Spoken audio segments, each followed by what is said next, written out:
Kung OFW ka, malamang may ganitong eksena sa buhay mo. Pag-uwi mo ng Pilipinas for vacation, may lalapit sa'yo na kaibigan, kamag-anak o kakilala. Tapos sasabihin nila, ang galing mo, nasa abroad ka. Dapat may kondo ka na. Paupahan mo, sayang ang pera. At aaminin natin, nakaka-pressure. Parang feeling mo, nahuhuli ka, dapat may property ka na, dapat may pinapatunayan ka na. Kaya maraming OFWs ang bumibili ng property hindi dahil handa na, kundi dahil natatakot mapag-iwanan. Pero ito ang tanong na bihirang itinatanong. Maganda pa ba talaga ang paupahang property sa Pilipinas ngayon? O may mas matalinong paraan para palaguin ang pera ng OFWs? Pag-usapan natin ito. Anong ibig sabihin ng oversupply at bakit mahalaga ito? Ang oversupply ay nangyayari kapag mas marami ang binibentang units kaysa sa taong kayang umupa o bumili. Sa Pilipinas, lalo na sa Metro Manila, CBD areas, condo-heavy locations, makikita mo ito sa maraming for rent signs, maraming online listings, maraming unit na bakante kahit bago nung mga nakaraang taon. Sobrang daming itinayong kondo dahil akala ng developers tuloy-tuloy ang demand. Pero nagbago ang mundo. Nag-pandemic, nagkaroon ng work from home, maraming umalis sa cities, bumagal ang ekonomiya. Ang resulta, mas mabagal ang renta, mas maraming bakanting units. At kapag OFW ka na may unit, kahit walang tenant, may gastos ka. Kahit hindi ka umuuwi, may obligasyon ka. Hindi to chismis. Ito ang nangyayari sa maraming tunay na unit owners ngayon. Maraming ads ang nagsasabing passive income, rent pays the mortgage, low risk investment. Pero tingnan natin. Una, hindi lahat ng buwan may tenant. May months na bakante ang unit, may naghahanap pero tumatawad, may gusto short term lang. Ang problema, hindi humihinto ang bills kahit bakante ang unit. Pangalawa, may mga gastos na hindi pinag-uusapan. Halimbawa, association dues, repairs kapag may nasira, aircon cleaning, furniture replacement, agent commissions, property tax, pest control at treatment. Minsan, ang kita sa renta napupunta lang din sa gastos. Since OFW ka, malayo ka from the Philippines, iba ang rental business kung nasa Pilipinas ka. Kaya mong silipin ang unit anytime. Pero kung OFW ka, umaasa ka sa updates, umaasa ka sa kamag-anak or agent, hindi mo agad nakikita yung problema. At tandaan, ang stress ay cost din. Bakit minsan mas matalino ang hindi muna pagbili ng property? Ito ang bahagi na maraming OFWs ang hindi naririnig. Benefit number 1, hindi hindi ka nakabind sa isang desisyon. Kapag bumili ka ng property, mahirap umatras, mahirap ibenta agad, mahirap magbago ng plano. Pero kapag hindi ka bumili, pwede kang maghintay, pwede kang mag-adjust, pwede kang magbago ng direksyon. Para sa OFWs, mahalaga ito dahil hindi permanente ang trabaho abroad. Benefit number 2, may liquidity ka para sa emergency. Maraming OFWs ang biglang nawala ng kontrata, biglang kinailangang umuwi, biglang nagkaroon ng emergency sa pamilya. Kung ang pera mo ay nakalock in sa kondo, hindi agad yun mabebenta, mahihirapan ka.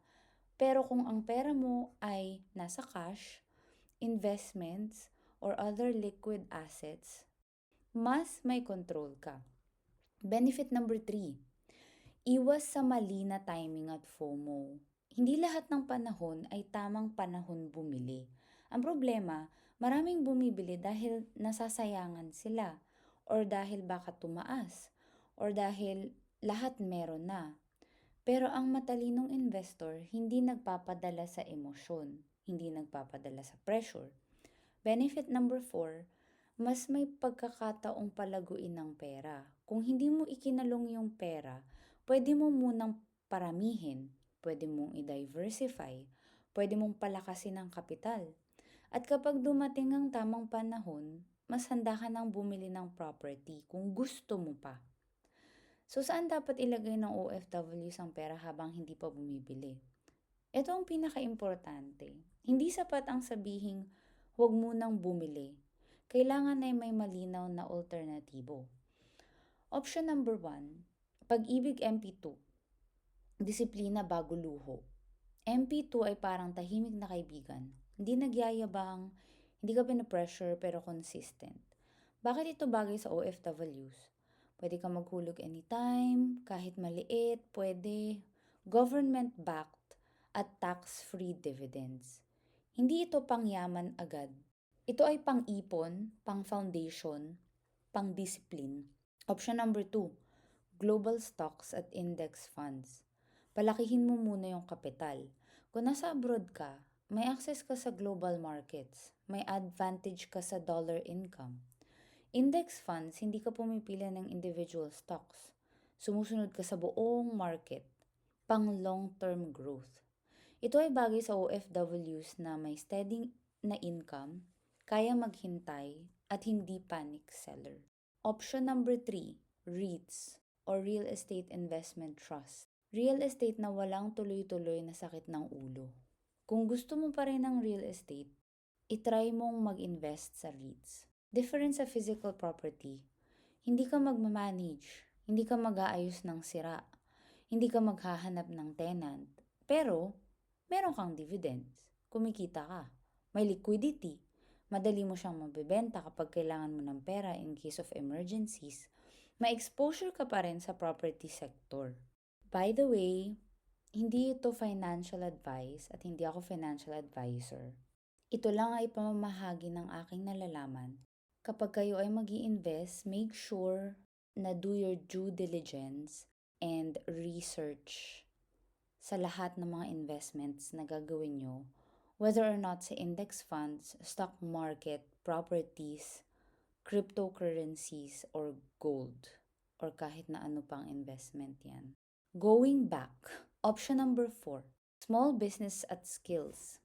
Invest sa sarili. Maraming OFWs ang magaling, masipag, may skills. Pero nakakalimutang ang skills ay asset din.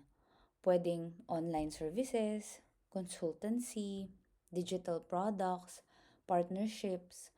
Ito ang investment na hindi pwedeng agawin, hindi pwedeng masira. Kahit umuwi ka, dala mo pa rin. Kailan lang talaga sulit bumili ng property? Linawin lang natin, hindi masama ang real estate. Pero, ito ay bagay lang kung may emergency fund ka na, may investments ka na, hindi ka umaasa sa renta para mabuhay, at bonus na lang yung income. Kung bibili ka, hindi dahil na pressure ka, hindi dahil uso, kundi dahil strategic yung desisyon mo at napag-isipan mo kung anong gagawin mo sa property. Para sa lahat ng OFWs, hindi sukatan ng tagumpay ang ilang kondo ang meron ka, ilang bahay ang naipundar mo.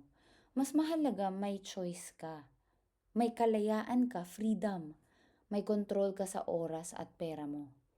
Minsan, ang pinakamatalinong hakbang ay hindi muna magmadali.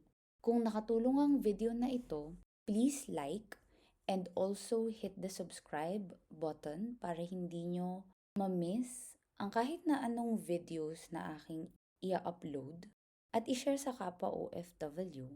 At kung gusto nyo pang manood ng ibang videos tungkol sa real estate, ay nakalink sa screen, and I'll see you in the next video. Ciao!